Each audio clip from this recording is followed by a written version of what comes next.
Hi, hello everybody. In this video, I'm going to take up Coulomb's law. We have already studied the concept of charge and its different properties, right? In the last few videos. In this law, we are going to study the interaction, the attraction and repulsion forces between the charged particles. This is obviously very similar to Newton's law of gravitation. Okay, as you might already know. ठीक है.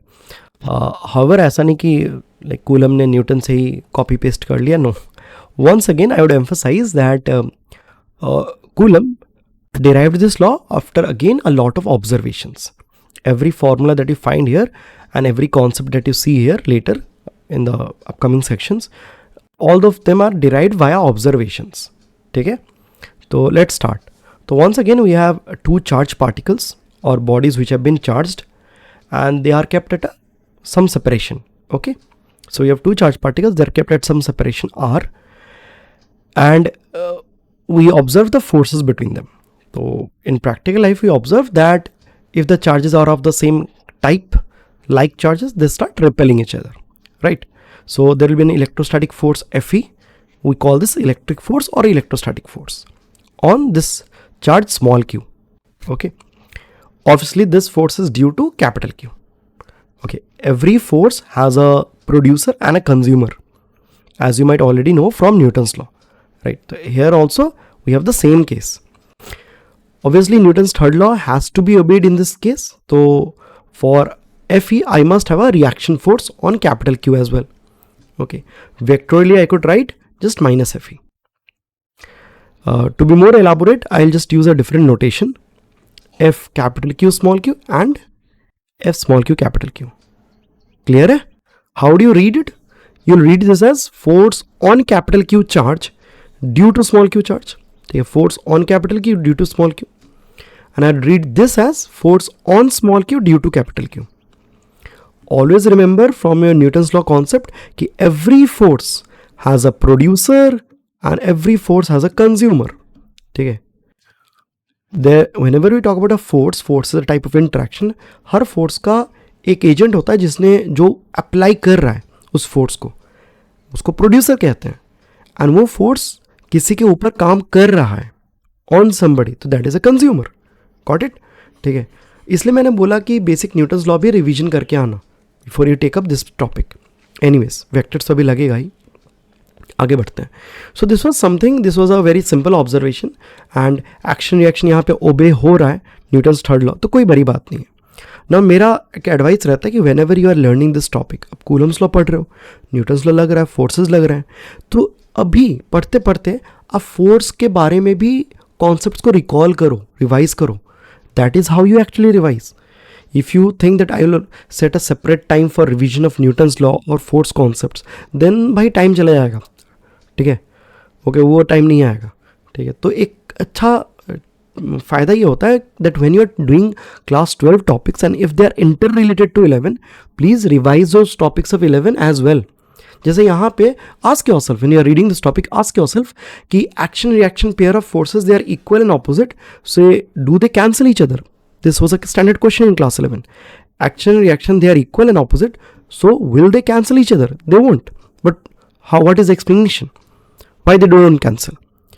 Moreover, out of these two forces, किसको मैं action बोलूँगा, किसको reaction?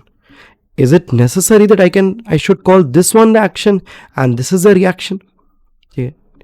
या ऐसा है कि these two action arises first and then reaction arises. ठीक है, तो आर दे एक्टिंग साइमल्टेनियसली और नॉट. तो ये सब कुछ प्रॉपर्टीज पढ़ाया जाता था इन जनरल. ठीक है, अब इलेक्ट्रोमैग्नेटिज्म में ना डिटेल्स में जाओ तो पता चलेगा कि न्यूटन्स थर्ड लॉ भी हल्का सा वायलेट हो सकता है in some cases, but I am not talking about those fringe cases, I am talking about simple cases. ठीक है, तो न्यूटन्स थर्ड लॉ यहाँ पे ओबे हो रहा है, तो थर्ड लॉ से रिलेटेड कंसेप्चुअल क्वेश्चंस थे 11 के, उसको रिवाइज करो. फोर्स और मोमेंटम का रिलेशन रिवाइज करो. तो ये पढ़ते पढ़ते रिवाइज करते रहो. ओके, ये बेटर अप्रोच है पढ़ाई करने का. Anyways moving on. अगर वेक्टर फॉर्म में मैं इन दोनों को रिलेट करूँ तो I write something like this, right? The two forces they are equal in magnitude but opposite in direction as shown by the negative sign, right? Vector. One more thing, when you are doing this chapter, be very clear with your notations.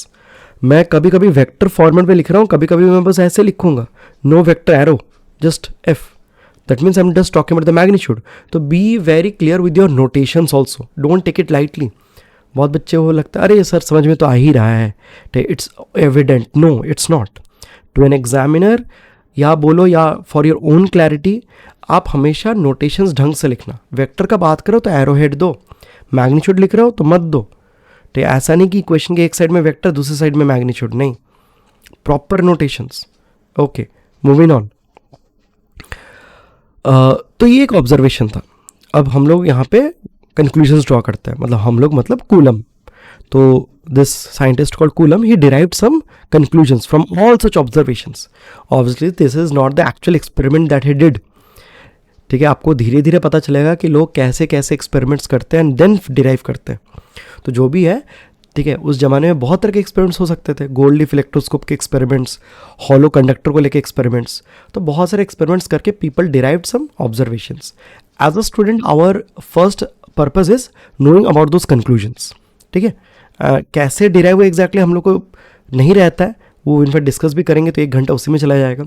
But बात यह है कि वो सब चीज़ें आप important है. ठीक है, इनफैक्ट कुछ कुछ चीज़ें तो आपको बाद में पता चलेंगी. ठीक है, कि अगर एक पर्टिकुलर बिहेवियर है, लेट्स हम लोग अभी पढ़ेंगे इन्वर्स स्क्वायर लॉ बिहेवियर. अगर एक पर्टिकुलर बिहेवियर है तो शेल थ्योरम होल्ड करेगा, जो आप लोग न्यूटन शेल थ्योरम पढ़े थे वो ग्रेविटेशन के चैप्टर में. ठीक है, तो बहुत सारे एक्सपेरिमेंट्स करके लोगों ने कंक्लूजन ड्रॉ किया. तो हम लोग कंक्लूजन्स को एनलिस्ट करते हैं. So first of all, first idea is this electrostatic force it always acts along the line joining the charges. ठीक है, इलेक्ट्रोस्टैटिक फोर्स जो होता है ना, हमेशा चार्जेस के लाइन के अलोंग काम करता है.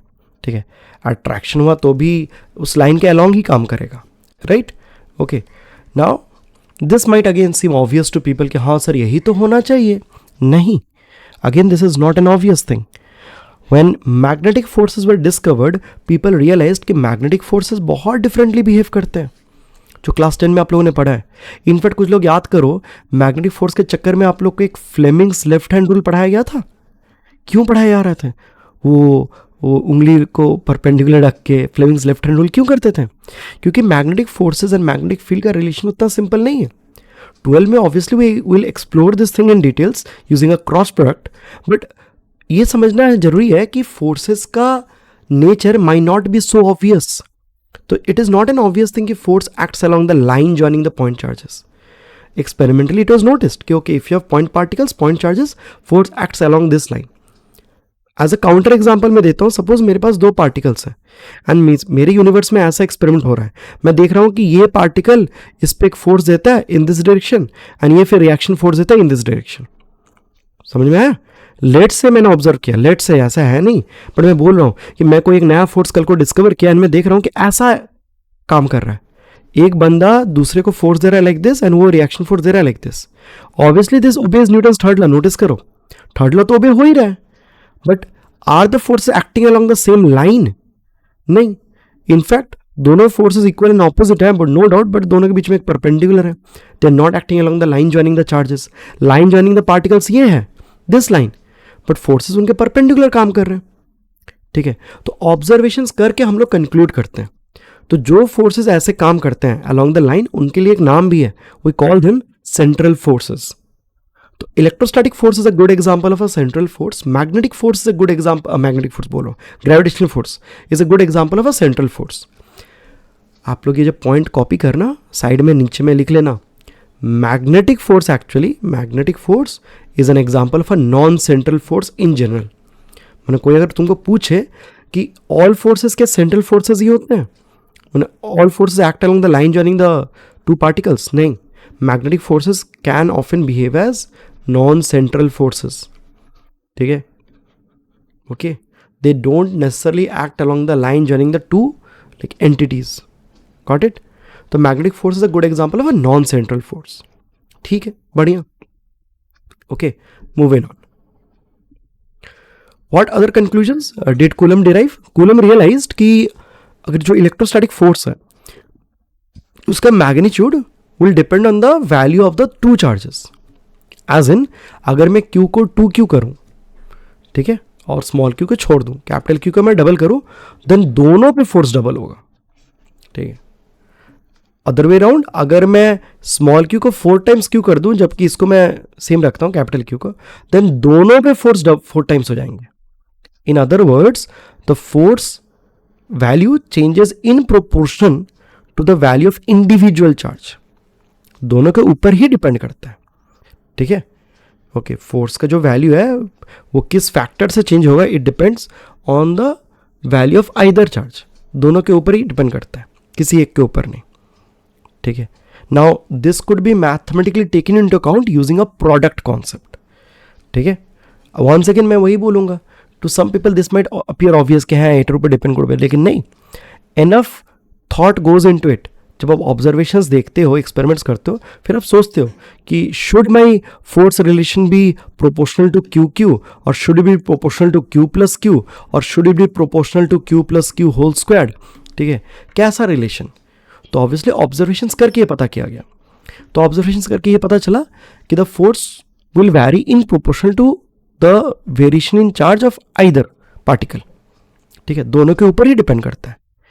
तो रियलाइज किया गया कि electrostatic force is proportional to product of the charge magnitudes.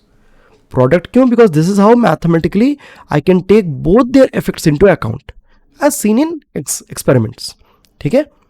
Okay, what other observation was noticed?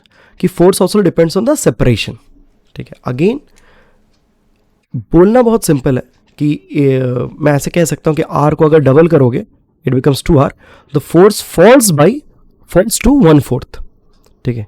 In other words एक इनवर्स स्क्वायर का बिहेवियर है, मतलब force is proportional to 1/r²।